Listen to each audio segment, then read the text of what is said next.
everybody. Welcome to How I See It, starring Kevin Levrone, IFBB Pro Hall of Famer. Kevin, first off, I got to say, you're dressed a little snappier today.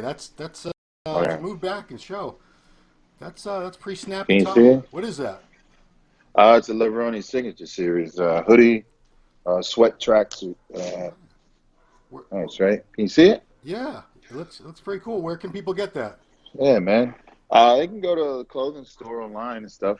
We have it there. Okay, yeah. I neglected to mention Levrone Clothing. the show is brought to you by Levrone Supplements, but you might as well check out the Levrone Clothing too. It looks Yeah. pretty cool. Yeah, you guys can follow us on Instagram, which everybody already does and everything. What's the Instagram again?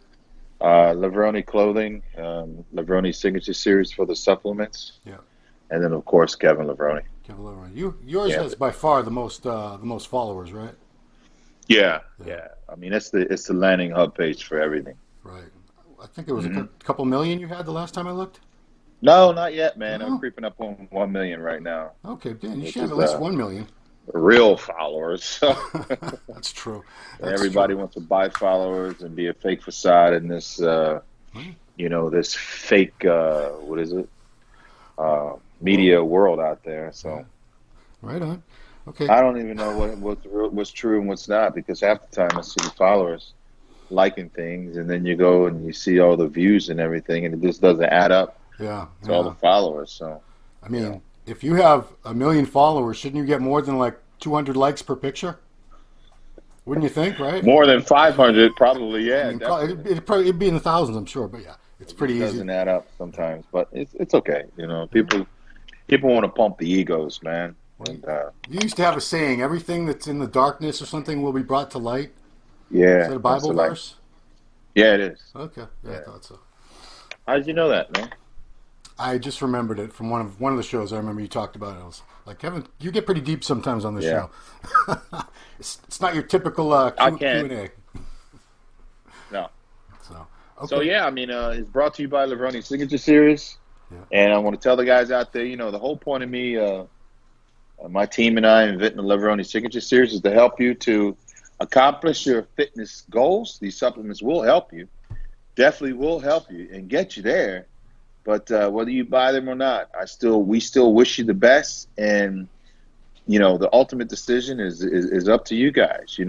Because ultimately, what we're going to talk about is how well do you know your body? How well do you know what works for you? And that's the most important thing. So we're going to lay down a platform here today, Ron. Yeah. And I know earlier you texted me, and we were going back and forth about gurus and how important it is for certain people to have, whether it's gurus or trainers or whatever. So, Coach. I like to call him coach. or coaches. So let's get down to that, because things have changed in our industry. So, yep. Yeah, I mean, when you first started, you only were an amateur really like 1 year, basically. So, but even then, in 1991, do you remember hearing about prep coaches? Did all the guys talk about having a coach or somebody doing their diet? No. No? They didn't really exist back then. Back then, what was in place was a structure of a like someone you looked up to, someone who went there, someone who has done it before, someone who's in a position to talk the talk, walk the walk. And for me, and stuff like this, it was Arnold Schwarzenegger, because he had done it. Lou Ferrigno, Frank Zane, all the guys that came along before us. Yeah. And of course, they each and every one of those individuals had their own approach to training. So no, we didn't have what's going on today. Yeah. When did you first start hearing about coaches? Probably like the 90s. Coaches were someone doing your diet and nutrition, I know that probably like the 90s, 90, 99, 97, 90, this stuff started happening. Because, I mean, I can remember 90s was like, Chris Aceto worked with Jay Cutler and Mike Francois, and, of course, his ex-wife, Laura Crevel. Chad started coming into fame toward the end of that decade with Flex and Ronnie. Yeah. And a few other guys. I think he worked with Nasser, too, for a while. I But think so. there were people that were doing it just a little bit before that you didn't really hear about. Like there was a couple guys out in L.A. Neil Spruce was one that Flex worked with. Yeah, I remember him. Joe, what was his name? There was another guy named Joe G. Last name began with a G or something. But he was another one. But yeah, Right. you didn't hear about it. So we've talked before. You've talked about how you feel.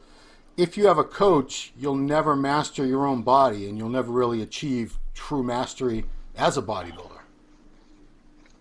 Yeah, that's what I strongly believe. I believe that. Let's go back to the history of our sport. You talk about the history of the sport and diagnosing where we come from and everything, and what it's led up to today. Most of these people out here today who are getting pro cards and everything, they don't know the history of Joe Weider. They don't know the history of Ben Weider. They don't know the history of Frank Zane, Arnold Schwarzenegger, and all these things. It hasn't been introduced to them. So in order to master your profession, you need to know these things. For me, that's very, very important. I could say, I've through my career, and all of us who came up during that era, including Sean Ray and all of us, Flex or whatever, you have to know what you're getting involved in, the industry, to be able to be the best in that industry, to walk out on stage. And when you perform, you're performing because of the history and what the foundation of the sport was built on. Coaches, it's up to the individual to know that. I believe that coaches can give someone the structure, probably what they think, or guidelines on what they know what might work in an overall view in a picture. But I really believe that. Hold on one second. Yeah. Sorry about that, Ron. I got a call that came in. Yeah. To be a champion, a true champion, you need to know what works for you. You need to write your own catalog, supplements, whatever. Your body process is different than your coach's, and you need to know these things down to that way. When you walk out on stage, you're walking on stage and you're presenting to the world who you are, your thoughts, your ideas. And when they see you doing your posing routine, and they see you doing your compulsories, and they see all of, sorry about that, No worries. And they see all of these things, and that's when they're going to see that complete individual. Coaches don't walk out on stage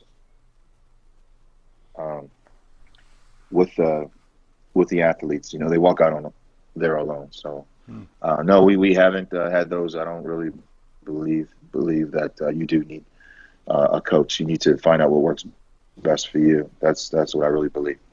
See, yeah. I can agree with that, but I want to try to argue this both ways just to see where it goes. Because this is the argument I've heard for coaches. Let's throw team sports out of the equation. Obviously, at team sports, they all need a coach.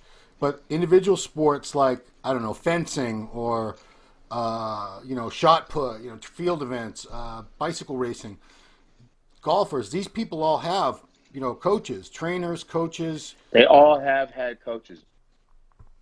Right. But you asked me one didn't have a coach. Frank Zane didn't have a coach.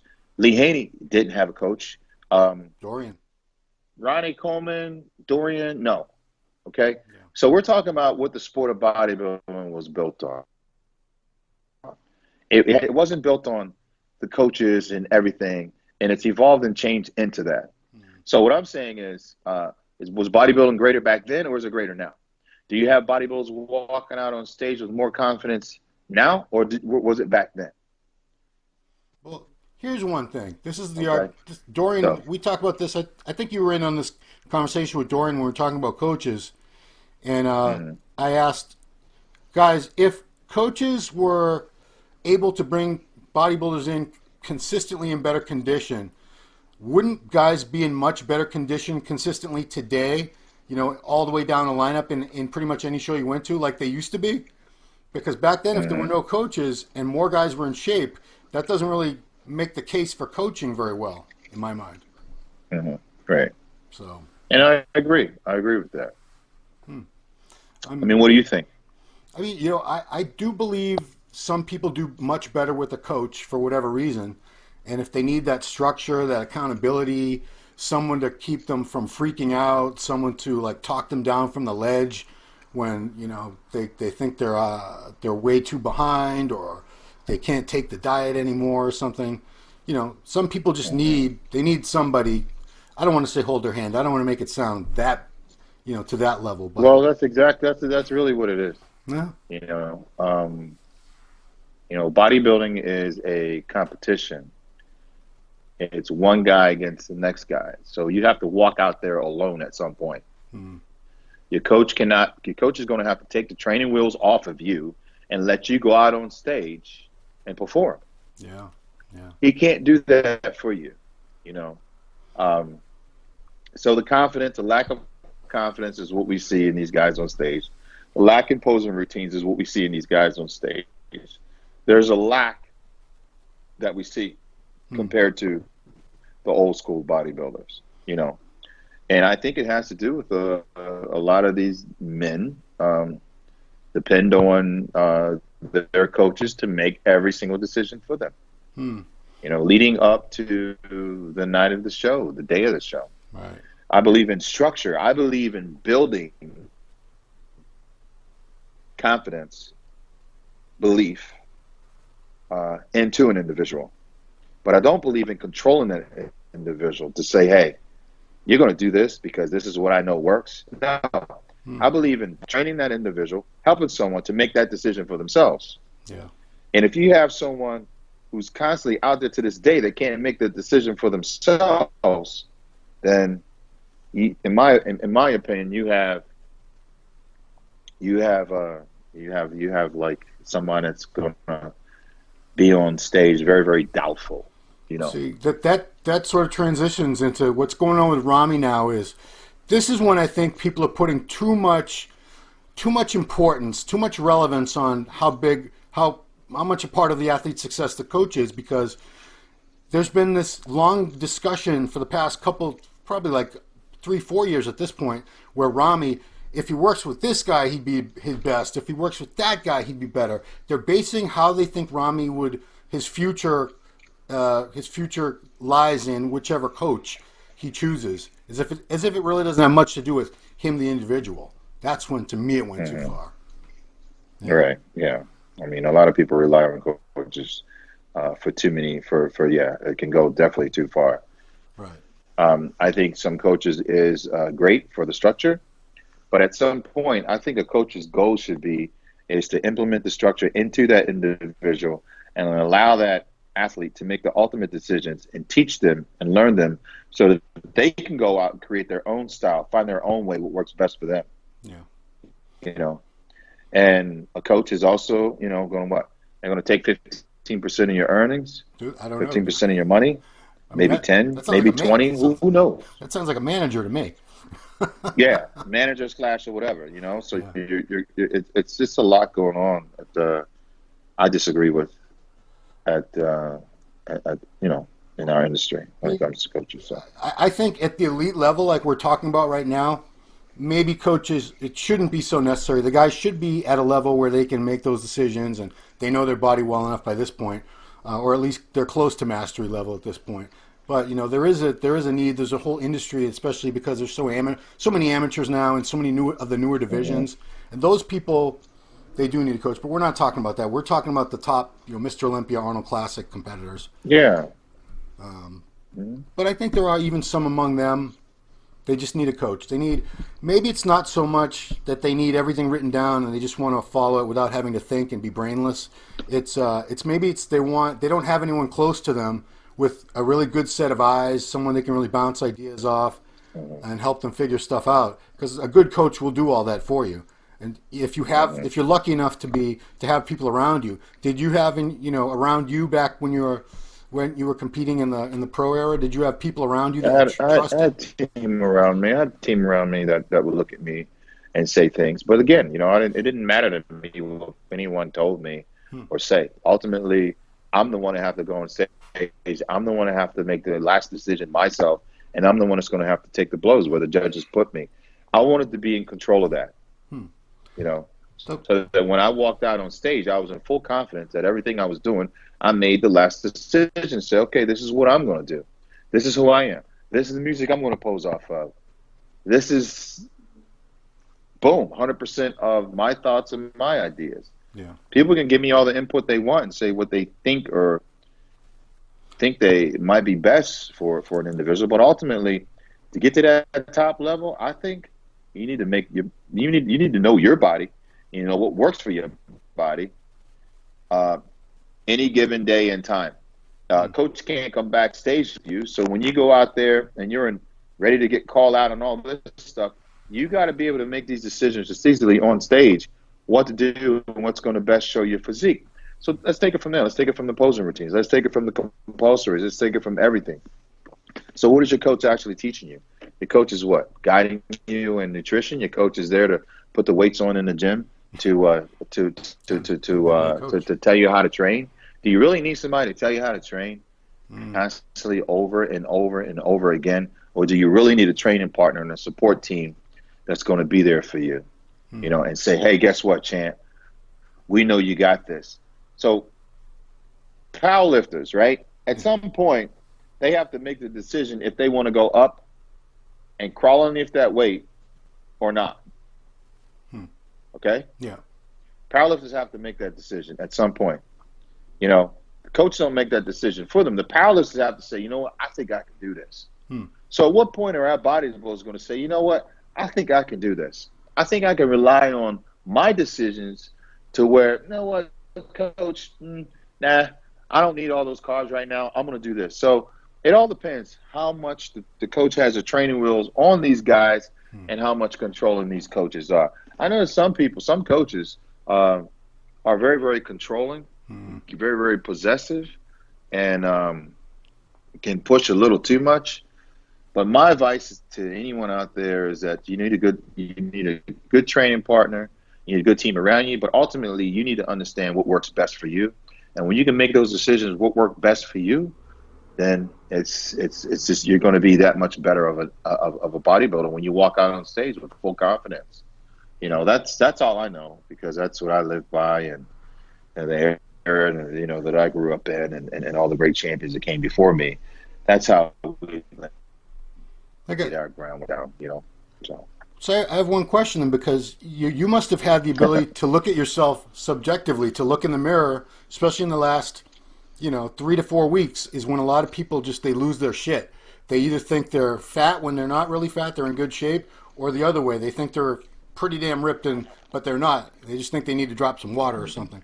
That's why a lot of people need a coach, or maybe they just need someone with that who's going to be very honest with them and can see what's right in front of them. Whereas bodybuilders, I don't know, were you that way? Were you able to look even toward the end and be objective? I'm not too flat. I'm not too smooth. Because I mean, and in my training and everything, I made every decision leading all the way up. Now I've had some great training partners. Scott Rayner had a great training partner. Had a great trainer, Gunny Wally. But ultimately, I had the outline of my nutrition. I knew what worked for my body. I knew what I needed, and I made those decisions on my nutrition. I made those decisions how much I wanted to train that day. I made those decisions on what music I was going to post to when I went out on stage. All right. It's almost like you take somebody like a Bruce Lee, right, who studied and who had a lot of teachers along the way. But ultimately, you got to break off and become your own style. You have to become your own master. You have to design what works best for you, and find out who you are as an individual, and stop trying to be a mimic copycat of someone else. And the only way you're going to do that is when you start making decisions for yourself. When it comes to your nutrition, when it comes to your training, when it comes to your music, the people want to see your personality. And look at it. Look at the sport today. You don't see any personalities really. Kai Green, yeah, great. Long gone. Fantastic. He knows who he is, right? It's just incredible. But look at Lee Labrada. How do you think Lee Labrada came up with all that? He spent a lot of time himself. Sean Ray never had a coach. One of the best posers in our industry. Was very, very consistent. Is when you start thinking about that individual and how they came into their own. You had structure, what you looked up to, the history of the sport and all that.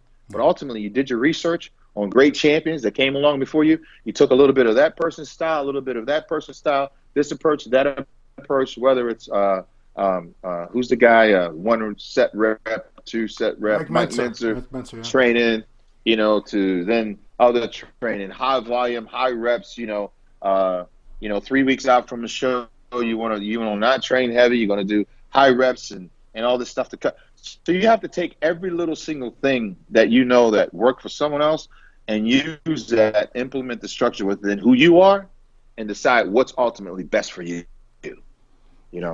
Kevin. That's what I did. I never thought How I See It with Kevin Levrone would discuss Bruce Lee and the creation of Jeet Kune Do, but you just did it. Yeah. You know how Jeet Kune Do came about. Yeah. The art of fighting without fighting. That's Him and and Dan Inosanto. Yeah. Yeah, man. Good stuff. Black Belt Magazine. I used to read that stupid shit. Yeah. Yes. I mean, I did the martial arts and I implemented that structure into my training. The process of, the meditation and all that stuff. Yeah. I mixed kind of the martial arts and with the mindset of going into the gym. And that's how my style came about. I've never planned anything on stage. I would always go by how I feel and my posing routines and everything. So, okay. I got one final question because I know a lot of guys over the years, especially when you weren't competing, they probably asked you, Kevin, would you please coach me? Would you be my coach? What do you say back to them? What's your feeling on whether you would want to coach or not? Why or why not? I'll say I will work with you. I will teach you what I know. But ultimately, my goal is to bring out the best in you, to be the best that you possibly can, and for you to know what works best for you. So I will show you. I will show you my ways. I will teach you what I know. But ultimately, when you walk away from me, I want you to be able to make and to know your process of becoming. Find your way through my knowledge and my wisdom. Find your way. Then I could say, hey, I'm not here to be your coach forever. I'm here to teach you. Just like going to college, getting a master's degree or a doctorate degree. You don't stay in college forever. Sooner or later, you got to cut the biblical cord. Say, I've taught you all that you need to know. Snatch the coin from my hand, and it's time for you to go. Okay? So that's what it is. I was waiting for a snatch the pebble from my hand kung fu reference. That's I don't know why I was thinking that before you did it, but I was like, at some point you have to carry on your journey and find your way and become your own master, and that's it. Then you'll find your style and your true purpose. We couldn't ask for a more perfect ending than the way you just put that right there, Kevin. So thank you so much. Yeah, man. A different take on the subject, as always. A lot of people talked about the last one you did, the one we were talking about Sean Roden, because your response was so unique from pretty much everyone else on YouTube. Mm-hmm. So I got in trouble because you asked me, like, who's making these videos talking about it? And I couldn't think of enough people. And someone said, you didn't tell them you made a video. I'm like, well, I think I did. I don't know. Yeah. Well, thank you, Ron. Thank you, man. So appreciate it, Kevin, as always. You can also see this column every month in MD Magazine, How I See It with Kevin Levrone. And it's been a good time, Kevin, as always. Thank you, brother. Appreciate it. And you know how we roll, man. Yeah. 1, 2, 3. Boom. Out, baby.